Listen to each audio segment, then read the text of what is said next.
breath. Do you want to have a sip of the mulled wine first? You know what?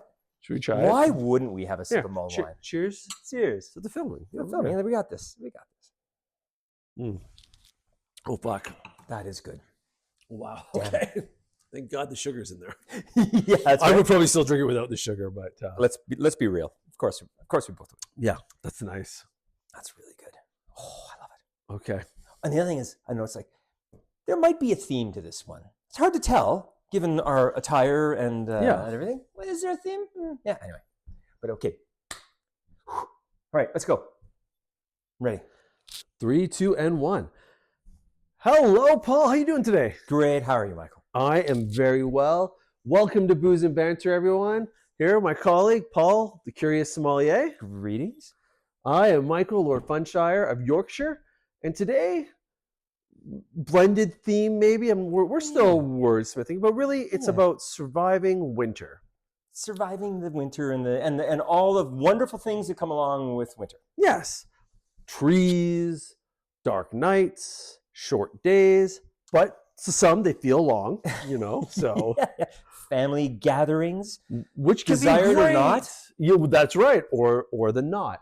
So we were thinking of maybe the desired or the surprise guest who shows up out of nowhere. We all know that one random person that we don't see for months on end, and then they show up with 15 gifts on your door, and like you were waiting to see them the whole week or something. It's and then they're like, "Oh, so what are we doing?" Yeah, exactly. Well, in case you don't know what to do, we've got some suggestions to have you covered. We tried to keep it simple, but we have an idea here for a little kit to put together. So, what are we starting with here today? Okay. Well, so the idea, as you say, is like, break in case of emergency. Yes. Like that's the whole idea with the kit. When you've got lots of planning, you can figure things out or whatever, but sometimes you need something, I think, that's unique, different, delicious, and can really enhance the experience. So winter days scream warm. You want something nice and warm and everything. And so that keep it simple, easy to prepare, and easy to have on hand screams mulled wine. Whew. Just screams mulled wine. It's so good. Like it's just such a delicious little. And it's classically simple. We scoured the web far and wide, old cooking books, grandma's basement, grandpa's basement, whoever. And I think we found a recipe that will hit home. But true to your name, we went a little off script. So we're going to do a little comparison, but do we want to cut to the making of our mulled wine? And then we'll come back and do a little taste and share our findings, if you will. I think it's a good idea. So mulled wine or glühwein if you're in Europe, but mulled wine is just warmed wine that's flavored, right? So it's not about using great wine because overall you're gonna season it, you're gonna flavor it, you're gonna add sugar, you're gonna do all this other stuff. So you want to make it decent wine, but you don't have to go crazy with it. I think the beautiful part about that is, like you said, the wine's going to be your base, but then what you season it with. And typically it'll have like some holiday flavors like cinnamon, star anise, clove. Yeah. But these are also what are great flavors for winter. And I think to your point about like, you want that warmth, it's something to fill the soul. The days, like if you're out skiing, sledding, maybe you're just going for those cold winter walks, whatever it is this time of year. Even if you're in a hot climate though, you're looking for something maybe to warm you up on a really wet, rainy day. If you're south of the parallel, the equator, goodness me. I did not major in geography. You cannot take that away from me. Just so we're all on the same page. But if you're in the southern hemisphere and you're looking for something maybe jazzy, simple, this can also be fun too. And so we've got, as you say, let's show you the preparation that we've come up with. But again, like the nice thing is you can play around with stuff. It doesn't have to be expensive wine, and the ingredients can be like if you have a little kit that works for you, experiment a little bit. It's fun, but you can use a lot of what you've got in the cupboard. Like, what have we got here? And play around with it. The more curious you are, the more fun it can be. That's right. And I mean, maybe this is the wrong sentiment for this time of year, but if you're trying to get them maybe not to come back, really be playful. Maybe dip into the garlic, maybe find some chilies. I mean, that's not what we did, but feel free to explore your options with your company. Depending on the results you want. Exactly. So, okay, right. Let's show you the recipe that that we made, and so what we've got in front of us. All right. Fantastic. Okay. So enjoy.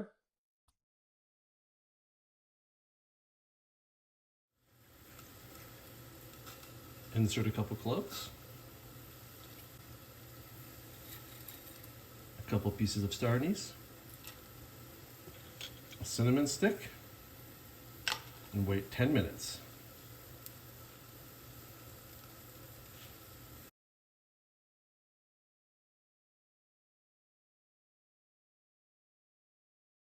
And we're back.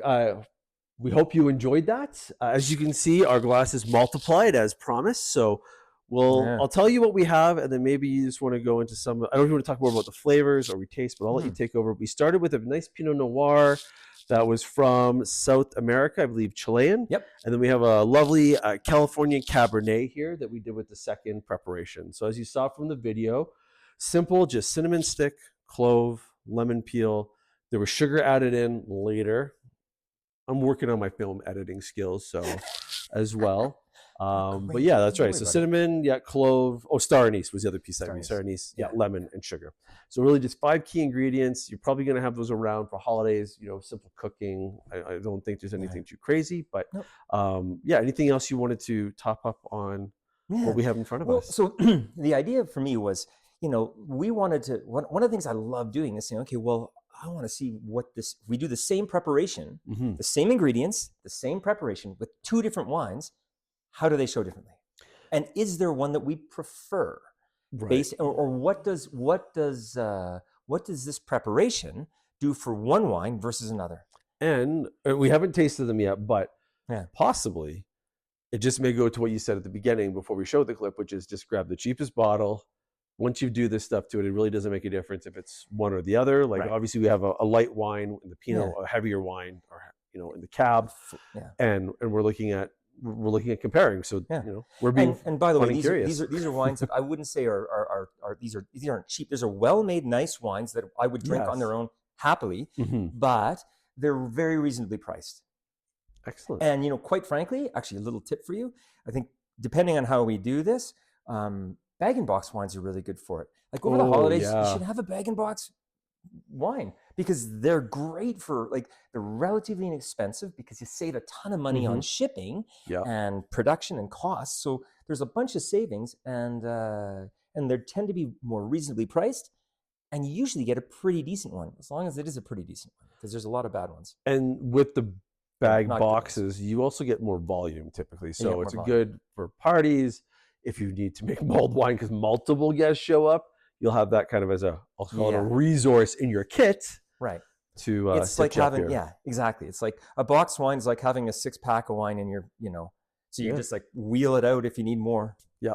Because this preparation, as we saw, can be done in half an hour. You're in 45 minutes. You're done. Yeah. It's 10 minutes on. Yeah. 10 minutes and 30 resting. So the first one we did, the Pinot Noir. So Pinot Noirs are lighter in body, not as much tannin, not as much richness. So this is a nice acidity, more sort of complex flavors. So not just fruit, but also earth and herbs and some other stuff. So let's see what that preparation does for this. Cheers. Cheers. I might want to check your glass. Something's off in mine. Oh, is it really? No, I just don't want to share. That's delicious. I know. I was just going to say, really? Well, then I'll take it. If it's off, I'll. You'll have it? That's just delicious. So what for me, there's not, the seasoning really comes out in this. The wine likes to play a little bit of a back, it's as sort of expected, right? This is more on the herbal, it brings up I don't know about you, but that cinnamon really comes out. The cloves, actually, it's the cloves that really pop for me. The clove hits, and I'm a big fan of the Hefeweizen beer, and so I love that clove banana. So this for me pops. It was we made a smaller batch just because we didn't need a lot of leftovers today. So I altered. We don't need the help. If we have a lot, we'll drink a lot. That's right. Sorry. Very well said. But yeah, so I did do a slight alteration, but I basically kept it as half recipe. I halved it. So half a bottle of wine, half 1 cinnamon stick versus 2. But I feel like, to your point, the berry flavor from the wine comes through. Mm-hmm. You lose that bite of the wine. Like I don't really get any of the alcohol, and everything just kind of the flavors all balance. I got the clove a lot. The cinnamon kind of lingers on my palate, but in a very positive way. If you've ever bitten into one of those cinnamon hearts that burns and bites, it's not that That's cinnamon. not that. And I feel like sometimes I've met people and you say cinnamon and they're like, no, I don't like it. But then you give them like a really well-made apple pie or like a mulled wine like this. And with all the flavors interacting, it's balanced. Yeah. And then I just thought like, you know what could be cool is if you made this in a hot climate and you chill it. You dropped ice into this. That would be great. You know, you could probably even cut it with some soda if you really needed to. But I'm just thinking of some other things out loud. But Well, and the other thing you could do, speaking of cutting it with soda, is one of the beautiful things with mulled wine is you can make a non-alc version of this. So you buy a de-alcoholized wine, you do the same process with it, and then you've got something that doesn't have any alcohol in it. And the beauty of that is if you've got a mixed crowd, some people drinking, some people not drinking or not looking for it, then you can put out too. And you can make a mulled wine alcoholic by adding a spirit of your choice. Like this would be kind of fun with a bourbon maybe. Kind of, you know, or but even if you just added just vodka, you've got an alcoholic version and a non-alcoholic, and you've had one preparation. Absolutely. Well said. One of the recipes I saw during our research was slow gin, which because it has that plumminess to it, would blend in very well. That would be really nice. And then you could, you know, it would be alcoholic. Like if you had told me this was a I don't get any alcohol out of this. No. I'm sure I will later if I have 9 cups, but as would we all. But like you drink this and it feels like it's just a hot beverage. It's like nice warms the cockles of your heart. Absolutely. So it's you know, it's it's got that nice warm feeling. Again, you come in from the, you know, guests are coming in from the cold or whatever, and you're like, here, have a nice glass of warm mulled wine. Beautiful. Yes. So that's where you go with this. I think that's just it's delicious. Okay, let's try the second one. Wonderful. Okay, well here, cheers. So cheers again. Sorry, you were going to say. I was just going to say this is a glass stainer. This is a cup stainer. Well, it's only copying it all the other times. It'll be fine.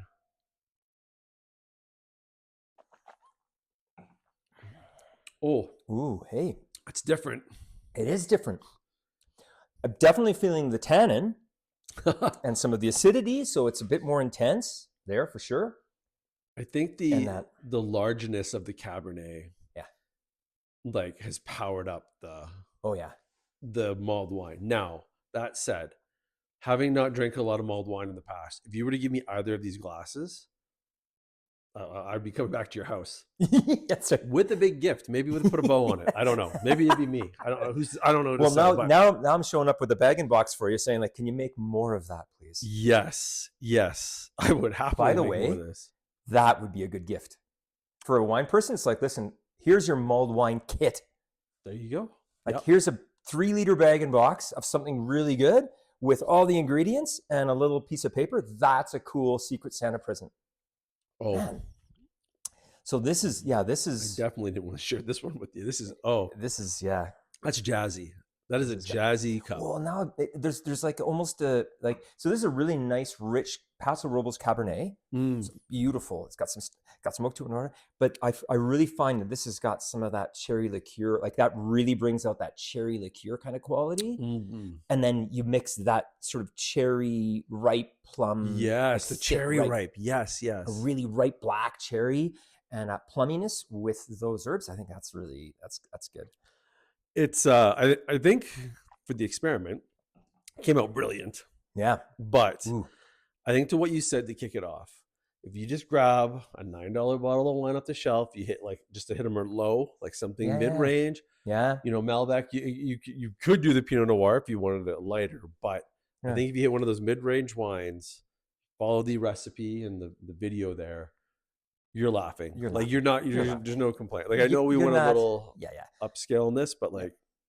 Well, it depends on what you're after too, right? Like if you want more of a tasting experience, delicate, like for instance, to be honest, if I got the Pinot Noir, if you use a lighter wine, that's a great sort of reception People just show up. It's nice. It's great. You're going through. After a little while, there's some appies sitting out. There's some stuff. Now I want to move into that. If I was to have both, that's what I would do with it. You're right.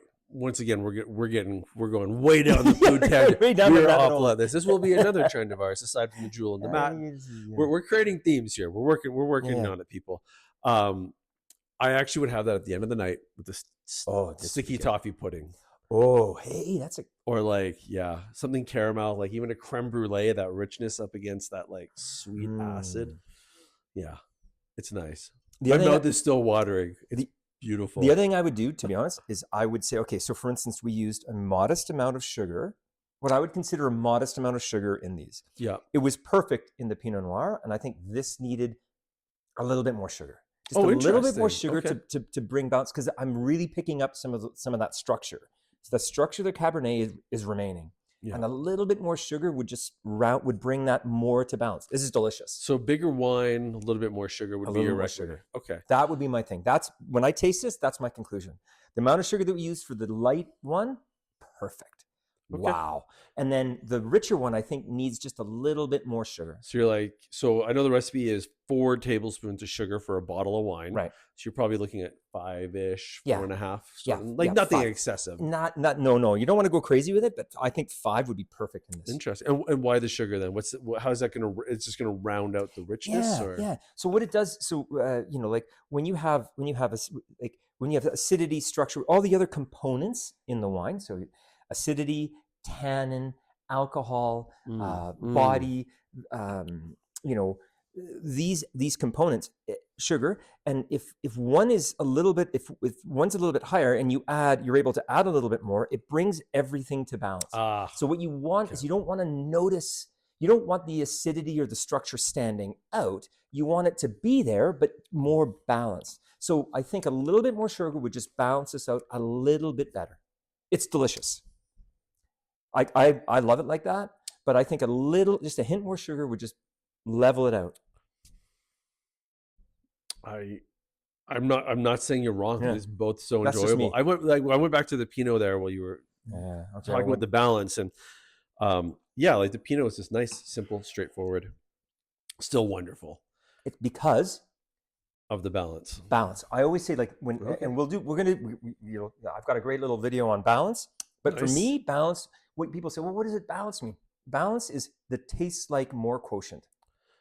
So the Pinot Noir is like, it just goes down. This one, that acidity stands out a little bit. Mm-hmm. With the Cabernet, it stands out a little bit. Add a little bit more sugar, would just blend it all together, and you wouldn't even notice it. It would just go down like that. And to me, that's what balance is. When something is beautifully balanced, it's not about the sweetness. It's about having the right amount of sweet, bringing the sweetness up to the level of all the other components.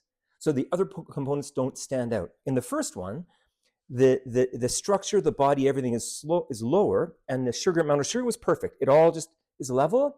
Tastes like more. It's just lovely, beautifully balanced. Yes, absolutely. In the second one, the intensity of the fruit, the intensity of the fruit flavor, the intensity, the body, the acidity, the structure, everything was a little bit higher. It needed just a hint more sugar to balance it all out, to bring it to balance, so that it just tastes like more. It tastes like, by the way, it tastes a whole lot like more already. It tastes like a lot more. I did, just because we were working with wine, I did have a little sip beforehand. So, and not just because I'm cooking with it, but I wanted to make sure I wasn't cooking corked wine, because we know sometimes it can spoil. Yeah. And it may seem like I'm just trying to sneak a taste, but this time I wasn't, I promise. But I think, to your point, then, if you taste that and you're like, oh, this is kind of like not a light wine, then you know to now maybe add that just a touch more sugar based on Paul's recommendation. But feel free to make the recipe as we've described, and then you can adjust to your palate. You could even use less if you want to see more. The nice thing with sugar is that you can make it according to the recipe, try it, and then maybe take your cup and just add a little bit of sugar to it. In fact, we could do it right now if you want. Okay. I'll be right back. But the idea is noticing these things and playing with it. So my recommendation, if you want to know what we're talking about, is do exactly this. Make your mulled wine, make it, try it, and then add like half a teaspoon, like to a cup, like, you don't need a ton, but just a little bit, You got 4 ounces and just add a little bit of sugar, taste it again. Add a little bit more sugar, taste it again, and see what is the right amount. One of them is going to be perfect, or it's going to start perfect and it just gets too sweet. The other thing to keep in mind is that our perception, everybody has a slightly different perception of acidity. They have sensitivities to sugar. Some people are really sensitive to it. Other people are not, just a tiny bit. Perfect. Okay. I definitely put too much. And by the way, you can add it to the sugar, but then you're going to want to warm it up a bit more because integrate it a bit better. So we're just cheating. We're going to be champs and power through this. We care about for you. For you, that's right. Not for us. Speaking of which, when you were talking about balance earlier, my mind went. I was like, I hope we're able to stand up after all our kit tasting today. Again, for you, helping you out during the winter season. It's because we care. I don't know. You know what? It needs to be more integrated. So just I think maybe a little warming it up, or maybe a little more. It did get a little smoother, similar to the Pinot. Yeah. But I still get that extra zippy bite. I don't know if it's just from the cab or the acidity. Well, it's the tannin. Sugar's not going to take away tannin. It's not going to take away the acidity. Okay. But what it does is it balances our perception of it. Okay. So it doesn't take it away, but it just is like, that's part of the whole. Anyway, okay. Experiment 1, check mark. Yeah. Success. Definitely recommend the mulled wine. Easy breezy. Yep. And 2 different kinds depending on what you're after. That's right. Absolutely. All right. Cool. Where are we going next, Paul? Well, what do you think? I think we should go to a cocktail because cocktails.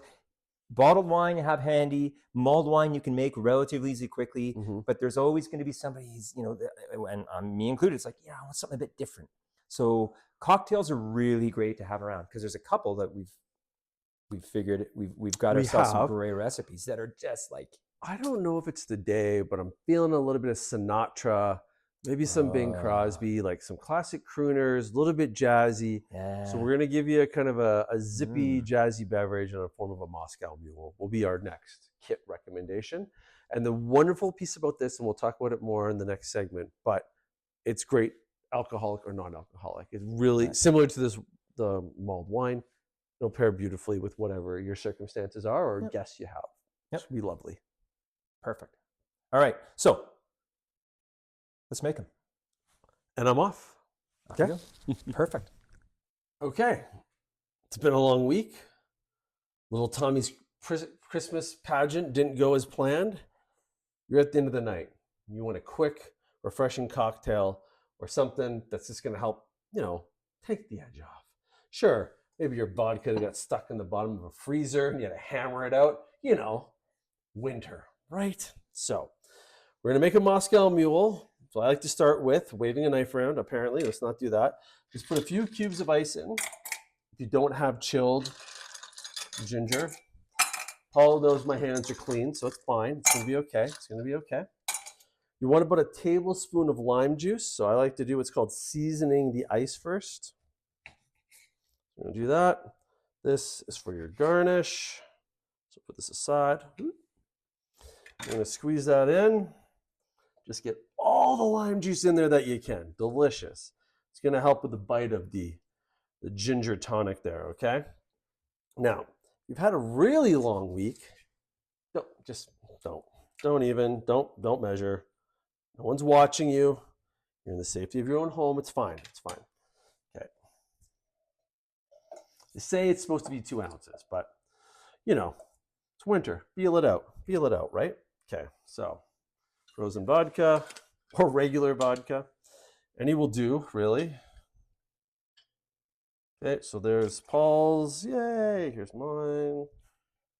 Okay, that looks like about 2 ounces. They seem pretty even. Put a little garnish on because we're feeling jazzy. And there you go. That's how you know the day's getting better. And 1 little can of ginger tonic. Now, if you want to know, ginger ale and ginger tonic are not the same. This will have more bite, more ginger forward. Ginger ale is sweeter, so you don't want to use that. You will be disappointed. For some reason, my glass is fuller than Paul's. I don't know why, but That's okay. And well, here. Cheers to little Tommy's project going better next year. Yeah. Welcome back to our second installment. Here we have the classic ginger beer. Cheers. Moscow Mule. Moscow Mule. Did I say With ginger beer? Yes. Yeah, I was just very focused on the ginger beer. Moscow Mule. Well, because good ginger beer, like you nailed it. You put ginger ale in there, and it's sweeter. It doesn't pop. But with ginger beer, that spicy ginger character pops. It's lovely, absolutely lovely. And I think similar to the mulled wine, it kind of hits. Like it's a little bit has a bit of weight. It just gets zippiness. Good for the soul. It's just lovely and balanced. And in my experience, Moscow Mules, very few people do not like a Moscow Mule. That ginger, I find that most people actually quite like the ginger. Like ginger is something that just works for us as humans, right? And so there's very rarely somebody who goes, "Oh, I just can't stand ginger." And if they don't, but it's not many people. So I find it just a really great crowd-pleasing thing that people just forget about. Aside from really needing the ginger beer, lime, ice, I think it's most readily available. Wintertime, you can just run out and grab it, make your own really if you need to in a pinch. But it's also flexible to use with vodka or gin. You can add just about any spirit you want in here. I'm sure people have done it with tequila if you wanted to do it. But it's a very flexible beverage. There's really nothing you can't. So if you run down to your storage room and all you have is gin, it'll work. And then we talked about it, I think, at the beginning of our show today, but it'll like non-alcoholic. Like I got a bottle here. This is Seedlip 94. We've made ginger Moscow Mules. I'll eventually remember the cocktail that I so eloquently put together earlier. But yeah, so for the Moscow Mule, like this Seedlip, non-alcoholic, 0%. Like my wife drank this when she was pregnant. Loved it. They have a few different versions. It's relatively stuff. Yeah. And there are other versions. We have another one here, another gin. I haven't had any non-alcoholic vodka. I believe we've discussed in the past. There are some, but it seems like it would just be water. But that's okay. Whatever works. But I find I don't even know that there is vodka in this. No. And like I was very generous. I still can't taste it. So I have to admit, I am a little bit disappointed that I got the 2 ounces and you got the whatever. But it's okay. I understand because I am going to have to at some point drive today. So I appreciate your sensibility. But you nailed it.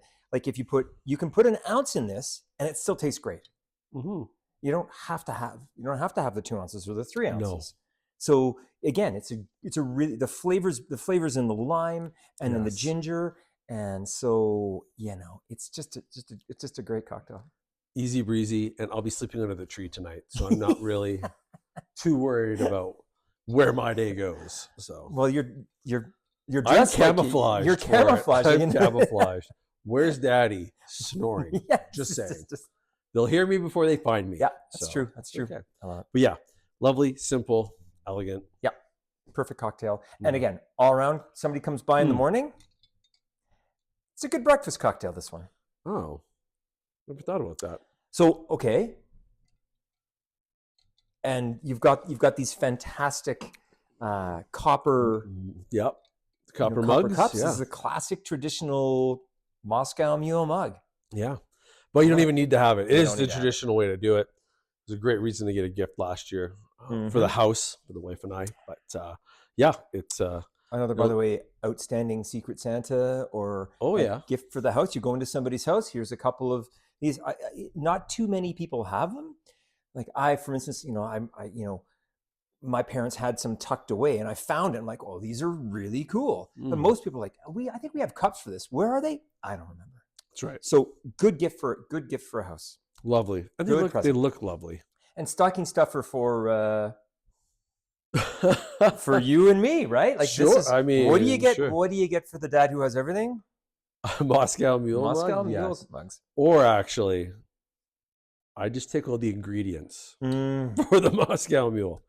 But again, you get the ingredients, Moscow Mule, put it together. That's a daddy present. That's First time you've called me daddy. I think I like it. We'll keep that up.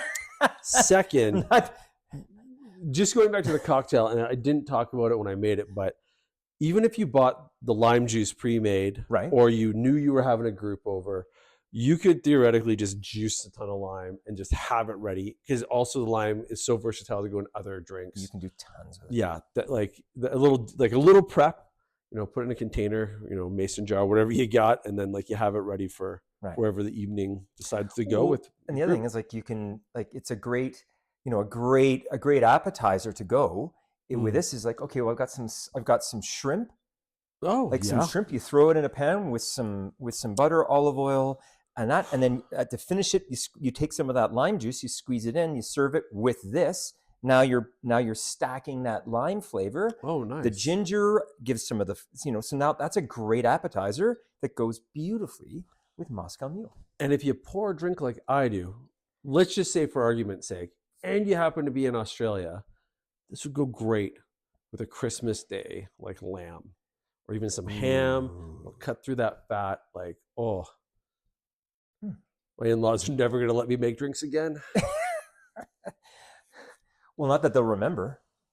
Because after a couple of these, it's well, I don't know. It was a great Christmas. It was a great Christmas. Was it? I don't know. The pictures look outstanding. Smiled when we were sober. That's the secret. That's right. Yeah. Perfect. Okay. Yeah. Right. So Moscow Mule. We're going to finish these. And then get to the next one. Do we want to tell or want to wait? I don't know. What do you think? We'll tease them. So while we finish another these, delicious one coming. How about that? Oh, no, okay. Oh no, you want to tease them? Okay, I see what you're saying. I think to tease them no, we're not going to tell you. No, now we're just not going to tell them. We're going to be those guys. Be those guys? Wait and see. Stick around. That's right.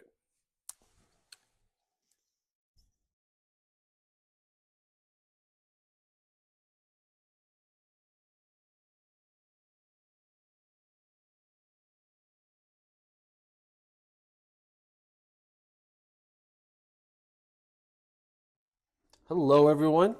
Hope you're doing well. Maybe you're finishing your Moscow Mule, much like Paul and I have just finished ours. So here we have a classic, old time. I feel like it's very back in again. It's just an old fashioned. It's simple. It's straightforward. Could be a great gift idea for anyone who has so many things, but lovely ice molds, big block of ice. It's kind of the secret to just enjoying a lovely, lovely bourbon, whiskey, and just a few simple ingredients. So ice, simple syrup. I'll talk about that when I put it in. Bitters, easily bought in any grocery store, liquor store. Or orange, we'll put a peel in, and then the bourbon here. So when you're drinking scotch or whiskey, you want to have a nice large ice cube. The brilliance of this is it cools down the actual bourbon and brings forward all the flavors, okay? But this won't ruin the bourbon, because what will happen is it's so big, it's just going to cool it, but not water it down. So you get all the benefits of the taste without actually having to worry about extra water going in. So that's why these are fantastic. Like I said, scotch, bourbons, or a drink like these. Okay, so in the recipe we gave you, we actually mentioned a sugar cube, okay? I made my own bitters years ago. These are fine, but the sugar cube's a nice measure, and then you want to use a little bit of water to help it dissolve. Here, like I talked about before with the Moscow Mule, or as I like to call it, a ginger beer, we're going to season the ice to help the flavors as it dissolves and melts and just spread it all out. So I'm going to do probably 2 of those. These are apple bitters I made, nothing fancy. My mother-in-law very graciously gave me a bitter making book.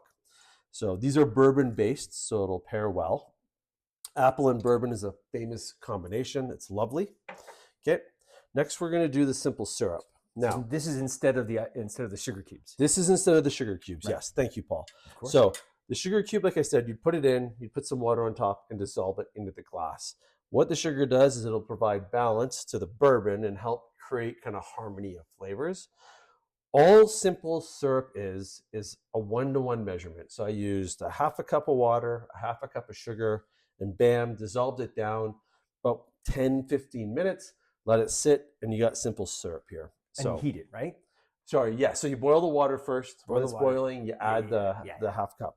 Right. Sometimes you can concentrate the recipe. So if you want to do, for say, half cup of water, 1 cup of sugar. It'll give you a little less volume in your like in your cup to store, but it'll give you just as much like potency. So you can just use less in it. So Paul, I'm going to give us 2. That's how I like to do it. I think that's about 1 sugar cube. I'm a scientist after all. You know, I don't do geography, so that'll be fine. Okay. And again, as you can see, as I'm pouring here, the ice cube hasn't melted at all. So that's where it's going to have that lovely cooling effect to the bourbon, but not actually have any real impact to the alcohol itself. So we'll put that to the side. Okay. So before I put the bourbon in, I'm going to get the orange. So I pulled out a little lighter here. We're going to just light the skin when I peel it. I'll show you, but I'm going to peel the orange. We're going to heat it up.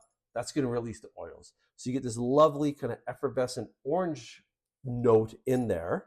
You can also just add a little squeeze of orange if you like as well. That's fine too. Certainly not cheating. You know, there's some definite flexibility in here, but this is the classic recipe. Now, this is a good example here. I did this, I didn't peel it as well the second time. If you can see here, there's a little bit more rind. You want to not have this much. It can add a bit of a bitter note. If you get a nice slice like this, this will help you have a nice, lovely orange flavor without actually any of that bitterness. So who doesn't love playing with fire? We're just going to give that a little light, get some of those oils to come out. Pop that in. There we go. Okay, and then we're going to go to the bourbon. Okay. So I'm going to go with 1.5 ounces. Paul, I'll measure for both of us this time. I know you were a little grumpy after the Moscow Mule there. So felt like I missed out, but I didn't. The flavors were delicious. You know, I'm still standing. I don't think you missed anything, but yes. I will say this one thing, and maybe this is just kind of a philosophy I have with making beverages. I do like keeping pours to about 1 to 2 ounces max. I find once you add more alcohol, the flavors become unbalanced and you start to really have proportions that are not as enjoyable. If you don't care and you're just going for, you know, Timmy's project's ruined, your night's ruined, you just need to get to a point at the end of your evening, no judgment, you do you. But if you want to enjoy a nice beverage over the winter season, and then here we're going to do the last bit, which is orange to garnish. So slice that, we'll slice it in the middle. We'll have the horrible one. You're welcome, Paul. Don't say I don't love you. And there you go. You got 2 old fashions. This is a lovely cocktail to sit down with anyone. It has wonderful flavor, a balance of aroma. Today I went with Wildlife, the wheat whiskey, very smooth, but basically anything you use at your regular liquor store. Bulleit bourbon is a favorite of mine as well. Will provide the same lovely enhancements or enjoyment of this beverage. So, Paul, I think we should pause here and head back to the drinking area. I'm in. Cheers.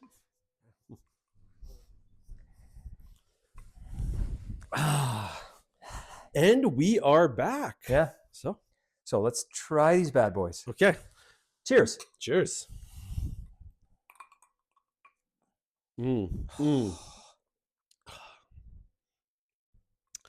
So, not because I made it, but that ice cube, lovely cooling effect, sort of settles that alcohol and allows the whiskey in this case to be very smooth. Yeah. I think they did a wonderful job. This is obviously a small batch whiskey. There's some nice complexity in here, but even if you just had a normal one, by normal I mean like just off the shelf bourbon, you'd still, I think, have a lovely, lovely experience. So, well, and you know, yeah, absolutely. And the key is that, and you nailed it with the ice cube, is that often if you just use regular ice cubes, it's 15 minutes and it's melted, it's gone, and now what ends up happening is you just don't get the flavor, and so you hammer it back, and that's what you want to do is linger and enjoy. Like because of this, you can enjoy this over 20 minutes, half hour. Like you can enjoy the cocktail. Absolutely. And you can still taste everything lovely. At the very end, okay, maybe it's melted enough that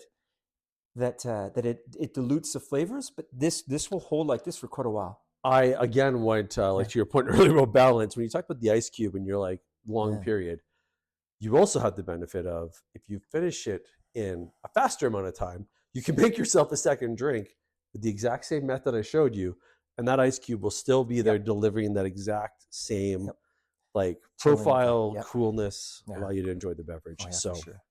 I'm trying not to drink this fast. This is lovely. I don't, maybe this is something to talk about on a future segment, but you and I off camera have talked about it, I think, a few times. And I think about when I started getting into enjoying wine. And my first foray into it was not an exciting bottle. Like I think we talked about the Fetzer in a recent, we've done. Yeah, with the Chardonnay. But then like I spent a lot of time in Shiraz. Like Yellowtail was new when I came out a couple years ago.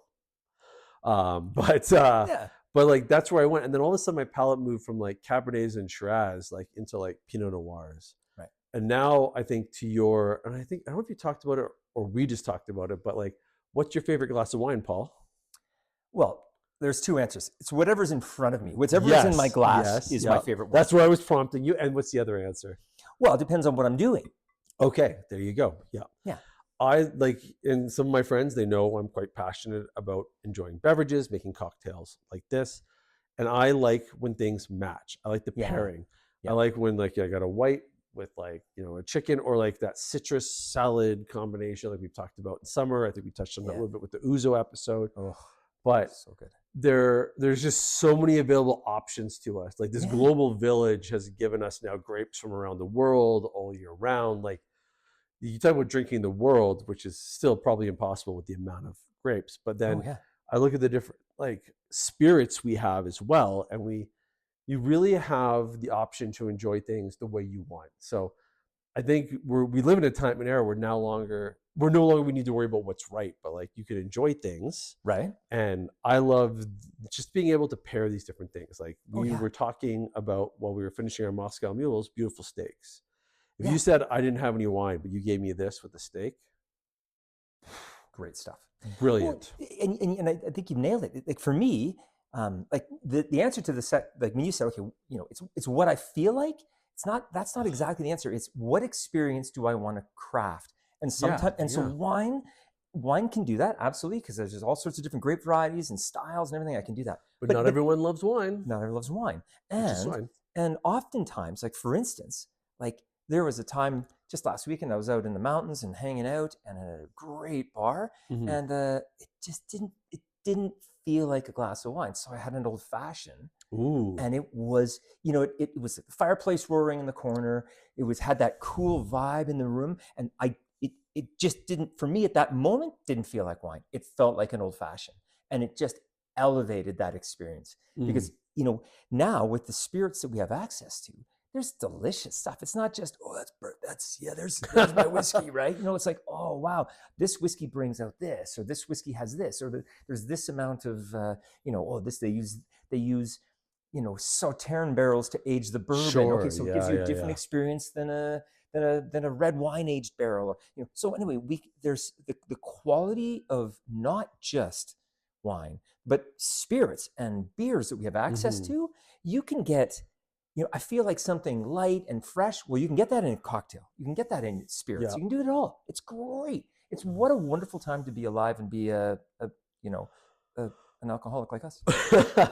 Well, no. I mean, not enough. We're practiced cocktail and wine professionals.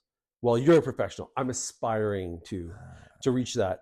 And one other note, you talked about that, like that burning kind of classic, like bourbon whiskey sort of note.